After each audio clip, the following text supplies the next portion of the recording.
Olha, gente, de volta aqui no Expressão pela nossa PRP-TV. Bom, deixa eu mostrar aqui, porque se ele reclama que eu não mostro o livro dele, nunca mais mostrou meu livro e tal. Embaixador de Itabaiana para o Mundo. Saracura, os curadores de cobra e de gente. Olha, a gente está precisando muito de uns curadores de cobra e de gente aqui, né? Tem que mandar buscar lá em Itabaiana para falar com Saracura. Pelos vapores do Matteo Bruzzo. Bruzzo deve ser. A saga da família Dioggi, da Itália para o Brasil, da Priscila Gambari. Priscila Gambari é professora de música na Universidade Federal de Sergipe. Fala aqui sobre a saga da família dela, na Itália para o Brasil. O Menino dos Tabuleiros, de Valfredo, tô ruim hoje, hein? Valfredo Pacatiba, lá de Capela. Fala um pouco das memórias afetivas dele lá em Capela. E esse aqui é muito especial. Não que os outros não sejam, mas esse é. Juntando versos para os netos, do meu querido amigo, médico, humanista, coração maior do que ele, Dr. Lauro Fontes. Coisa boa. Quanta honra recebê-los aqui no programa. Doutora Débora Pimentel, escritora, jornalista, psicanalística. Olha, tanta coisa. Para colocar a qualificação dela no letreiro da gente, né? Não cabe, tem que fazer ele passeando assim. Vamos tirar o jornalista só. Jornalista. Jornalista é seu pai. Sim, Seu pai, meu querido Nazário Pimentel. Igor Salmeron, um dos maiores pesquisadores do estado de Sergipe da atualidade. Respeito muito o seu trabalho e venho acompanhando e vi realmente muito bom. Muito bom. Quando a gente cuida da nossa memória, a gente está cuidando da nossa história e cuidando do nosso futuro, que é o espelho da quem, né? Com certeza. Vou começar com a doutora Débora. Eu soube que foi 3 anos de pesquisa na história aqui do doutor João Alves Filho. Como é que foi essa história? Primeiro, agradecer, viu, Pascoal, né, pela sua generosidade, do convite, esse espaço cultural que você nos oferece aqui aos sergipanos. Ele é realmente ímpar e valoriza, né, a cultura de uma maneira geral. Então, eu estou muito grata por esse convite. Eu gostaria de dizer que eu digo sempre que é a nossa obrigação, não só como TV pública, mas também como produtor cultural, como agente de cultura que nós somos, de preservar a nossa história. E a gente preserva a nossa história fazendo exatamente isso, né? Trazendo vocês para que vocês contem a experiência, a vivência, para que os nossos que vêm depois da gente tenham como referência as coisas boas que a gente deixou, nosso legado. Não é bom? Ótimo, mas a gente tem que referendar mesmo que você é o ícone da cultura sergipana. Obrigado. Mas respondendo a sua pergunta, esse livro, a ideia surgiu dentro da minha casa mesmo, né? Eu já tinha escrito alguns livros antes, esse é o meu 7º livro, só que os anteriores eram todos da área técnica científica, né? Ou na área da saúde mental, que é a área que eu atuo, ou na área de ética médica, que é a disciplina que eu ensino na Universidade Federal de Sergipe. E dessa feita, meu pai sussurrou aqui no meu ouvido, né? Eles eram muito amigos. Por que você não resgata a história de João Alves Filho, né? É um desafio, porque não tem nada a ver com o que você já escreveu até hoje. Mas acho que vale a pena, até porque o fim de vida dele foi muito triste, melancólico, digamos assim, né? E seria uma forma de resgatar a história incrível desse homem e dos 50 anos de vida pública que ele ofereceu a Sergipe e ao Nordeste, se não o Brasil, como ministro do interior, né? Onde ele protegeu os índios, a Amazônia, o meio ambiente, criou o IBAMA. Então, por que não resgatar essa história? E depois, numa outra conversa com Lúcio Prado Dias e com Paulo Amado, né? Dois grandes amigos, duas grandes queridos, figuras. Somos confrades. Os Sobrames? Sobrames, então. Eu sou membro da Sociedade Brasileira dos Médicos Escritores, onde Lúcio é o nosso presidente. Então, lá num café, né, na Escariz, um lugar ótimo, bem cultural, né? Eles disseram, por que não, Débora? Escreva isso sim, né? E aí eu me senti desafiada e comecei. No meio do caminho, né, eu pensei em pedir ajuda ao Igor, no sentido de que eu já o conhecia da época do mestrado dele, onde ele fazia entrevistas sobre a história dos médicos de Sergipe. Eu digo, opa, esse menino aí promete, vamos lá, vamos fazer. Ele não estava ainda escrevendo as biografias que hoje escreve, não. Era um menino, né, ainda muito precoce, maturo ainda. E aí eu fiz o convite e algumas tarefas foram passadas para Igor, né? Ler alguns livros, fazer pesquisa de material que a gente teve acesso de campanhas, de pesquisas. E aí a coisa foi caminhando e enquanto ele pesquisava, eu redigi o texto principal. Olha aí, Maravilha, como foi que você recebeu esse convite da Débora, hein, meu amigo? Então, Igor? antes também de mais nada, gostaria muito de agradecer o convite feito pela sua ilustre pessoa. Eu sou um grande admirador da sua trajetória, realmente uma honra. Estou muito emocionado de estar aqui no seu excelente programa, que tanto valoriza, né, um dos nossos maiores bens, que é a cultura do nosso estado de Sergipe. Agradeço também, aproveitar para agradecer, querida amiga, companheira desse árduo trabalho fascinante ao mesmo tempo que foi redigir essa biografia sobre o Dr. João Alves Filho. Realmente foi um trabalho assim primoroso e de valiosos ensinamentos, sobretudo para mim, na minha trajetória, né? Eu que ainda estava engatinhando, como bem enfatizou a doutora Débora, nesse sentido de pesquisar sobre personalidades, né? Que é uma coisa que eu trabalhava já ali um pouco no mestrado e estou agora também aprofundando no doutorado, já que eu estou pesquisando sobre médicos empresários aqui de Sergipe. E fazer esse trabalho, sobretudo de pesquisa, né? A parte que eu fiquei incumbido de fazer e foi assim, uma fonte também inesgotável de lições, sobretudo aprender sobre esses dois lados de Dr. João, né? O lado público e o lado dele como homem aí na seara doméstica, em seu seio familiar. Eu tive a oportunidade de conviver com o Dr. João em alguns momentos, quando nós trabalhávamos na corretora de imóveis que vendia os imóveis da habitacional, que era a empresa privada. A Abilar era da habitacional e tinha a Conlar, eram as duas. As duas. E até fomos para Maceió, ficávamos lá e cá e tal. Então, eu fui testemunha de momentos de um dinamismo dele fora do comum. Ele não tinha horário para ele. O horário ele dizia, meu tempo é quando? A poesia de Vinícius de Moraes. É quando acontece. Então, eu me lembro que ele ligava já ao governador, ligava para os assessores dele, secretário, 3 horas da manhã, 4 horas da manhã, não sei o quê. Enfim, ele era de um dinamismo fora do comum. E era acima de tudo, técnico. Né? Ele era formado em engenharia, mas ele era um técnico. A coisa que mais me impressionou quando a gente fala do Dr. João Alves Filho, é como ele mantinha o equilíbrio entre o político e o técnico. Porque o técnico foi quem projetou ele politicamente. Perfeito. Né? Através da prefeitura, quando ele foi muito mais técnico do que político. Ele mudou a arquitetura de Aracaju. Praticamente. Quem mudou a arquitetura de Aracaju foi João Alves Filho. Né? Então, ele se projeta politicamente através do lado técnico dele. E depois ele se torna um grande político, mas não deixa esse lado técnico sobrepor a política.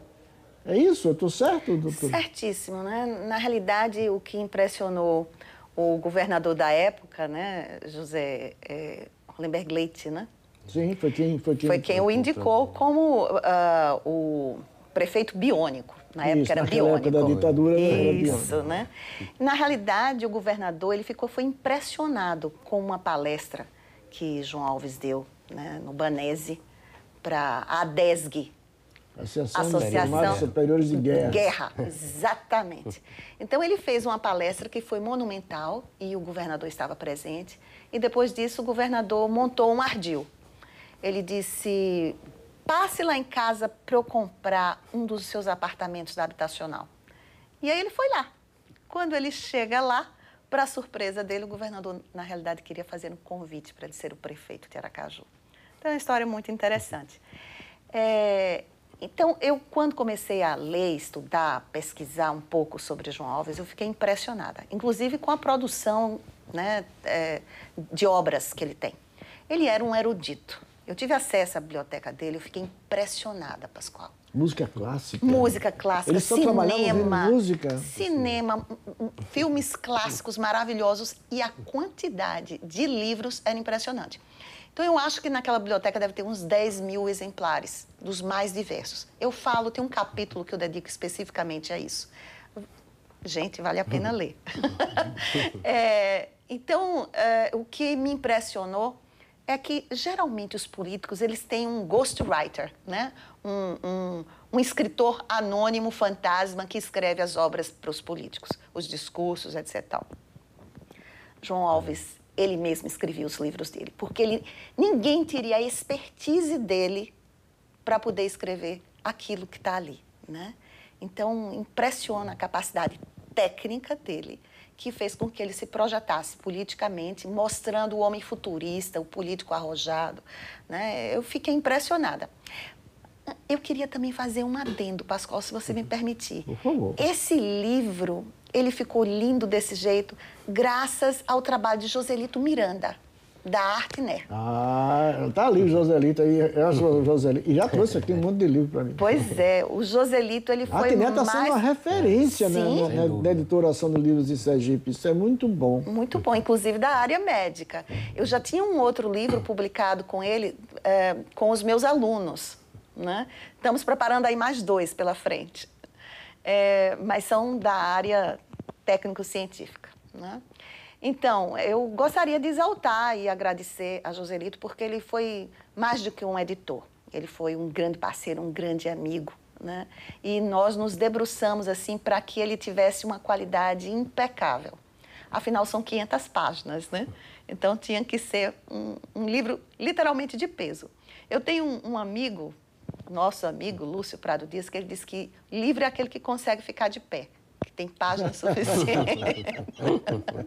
Então, esse aí... Claro que nós não tivemos a intenção de esgotar todo o tema João Alves Filho, porque João não cabe num livro de 500 páginas, absolutamente. Eu ia falar exatamente isso. Não, não. Mas vocês foram bastante a fundo nessa história dele. Eu achei... Sim. Eu confesso a você que ainda não o li. Folheei. Certo. Porque o tempo também a gente corre, mas eu estou guardando ele para o feriado do dia 21 de abril. E aí, né? Tem quinta, tem sexta. Sexta a gente imprensa mesmo e tal. E aí, aproveitar, já está guardado, está reservado para que a minha leitura do dia de Tiradentes. Modéstia à parte, eu acho que você vai gostar. Não, já gostei do que vi. Eu estou pedindo a técnica para colocando algumas fotos que foram extraídas do livro, enquanto a gente está batendo papo, para a gente mostrar um pouco desses momentos do próprio Dr. João, político e técnico, e família também, né? É verdade. Ele era muito família. Muito dedicado à adorava família. aquelas filho. Enfim, Eu queria também ressaltar a importância de Marlene Calumbi, né, na produção desse livro. Nós fizemos muitas entrevistas, viu? Muitas entrevistas. Amigos, secretários, etc. E, essencialmente, os familiares. E a entrevista com Marlene foi uma entrevista profunda, interessante, muito rica de detalhes. E essa fase inicial de João, a fase em que do menino, do adolescente, da juventude, do estudante de engenharia lá na Politécnica da Bahia, né? Esses subsídios todos foram trazidos por Marlene. Inclusive, Marlene tem 2 livros sobre o pai e sobre o próprio João. E conta a primeira fase de João na prefeitura de Aracaju. E isso serviu de subsídio fantástico para a elaboração dessa primeira fase. Nas outras fases foi muito mais fácil, porque o acesso aí, à internet ajuda bastante. Ajuda bastante hoje, né? Ô Igor, qual foi a maior... Você teve alguma dificuldade em pesquisar João Alves?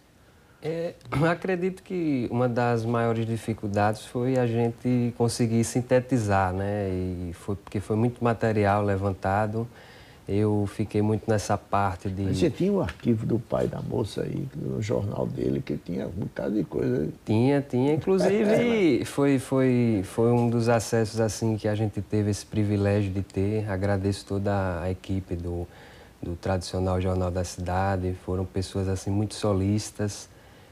Jornalista aqui, Eugênio Nascimento, Lucílio Freitas, pessoas fantásticas, assim. O próprio Dr. Marcos Franco foi um cara que também me deu um acesso muito grande ao arquivo, que é imenso, né? Falar do Dr. João realmente é um livro que a gente fez com todo o zelo merecido, mas que realmente não esgota. E faço questão também de agradecer a Aninha, a Ana Alves e a nossa senadora, né, a doutora Maria do Carmo, que foi uma mulher fantástica, muito prestativa para comigo, para com a doutora Débora. Pude fazer entrevista com ela e realmente me deu acesso a muitas coisas e, sobretudo, a conhecer, né? Porque foram mais de 50 anos de casado, né? Um companheirismo exemplar deles dois, João e Maria, né? Que a gente brinca, Maria e João.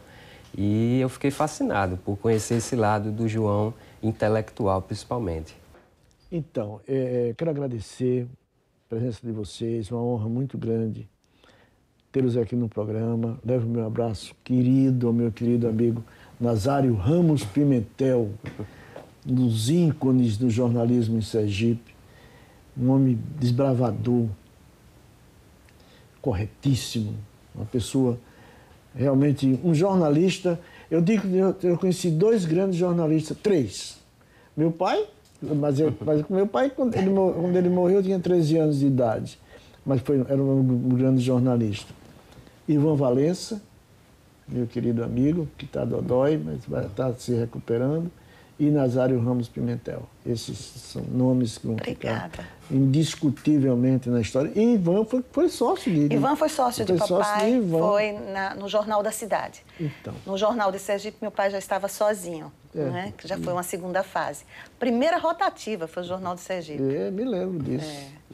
Mas, enfim, eu gostaria de encerrar esse nosso bate-papo com o momento que eu fui testemunha. Foi quando Marcelo Deda foi assumir o governo de Sergipe. E João Alves adentrou o recinto, justamente para a passagem de Conta posse. esse fato. Você conta, né? Eu ainda não cheguei lá, tá vendo? E na hora que o doutor João entrou, foi ensaiada uma vaia para o doutor João. E teve um gesto que para mim foi fantástico. Foi quando o Marcelo Deda olhou para o povo e pediu que ficasse silêncio. Acho que isso diz tudo, não precisa dizer mais nada. Diz tudo de um homem chamado Marcelo Deda, do qual eu tenho muito respeito, muito carinho por ele. Eu digo que ele foi meu ídolo, né? E meu carinho, meu respeito para o Dr. João Alves Filho. Esse momento, para mim, ficou marcado nesse lado republicano que tinha. Republicano, não sei se é a palavra certa, acho que da dignidade que tinha Marcelo Deda. Isso é muito bom. E da unanimidade que era João Alves mesmo entre os adversários. Também. Indiscutível. Indiscutível. Gente, obrigado. Eu é que agradeço, estou muito honrada. A honra é nossa. O livro que o pessoal está lendo, agora eu quero ler João Alves Filho, a saga de um político. Então, a própria Arte, né, o meu editor, está distribuindo, né? Joselito, dá o endereço da Arte. Qual é o número, por favor, Joselito? O endereço da Arte, né? Fala daí. O número. O telefone está na segunda página do livro. Aqui, ele fala, segunda página do livro. Aonde? Embaixo. Joselito, chega aqui, por favor. O pessoal da produção não vai ficar chateado comigo, não. Não, e Joselito é um grande parceiro, Artné. Então, o contato está aqui. Anotem, por favor. Diga aí o número, Joselito. Vê se essa câmera pega aí, ó. Vai dando zoom. Isso, de qualquer forma, eu digo, o telefone WhatsApp, né? 991317653. Pode fazer o pedido, nós entregamos. Delivery. Na residência. Delivery. E as livrarias Escaris também estão distribuindo. Pronto, olha aí que maravilha. Obrigado mais uma vez. Quanta honra. O programa hoje foi lindíssimo. Para a gente falar de coisas bonitas e de pessoas bonitas. Obrigada. A gente volta já com o pessoal do Chorinho, do Brasileiríssimo e do Tabaréus. E ainda o clipe da Orquestra Sinfônica do Estado de Sergipe no concerto da Semana Santa.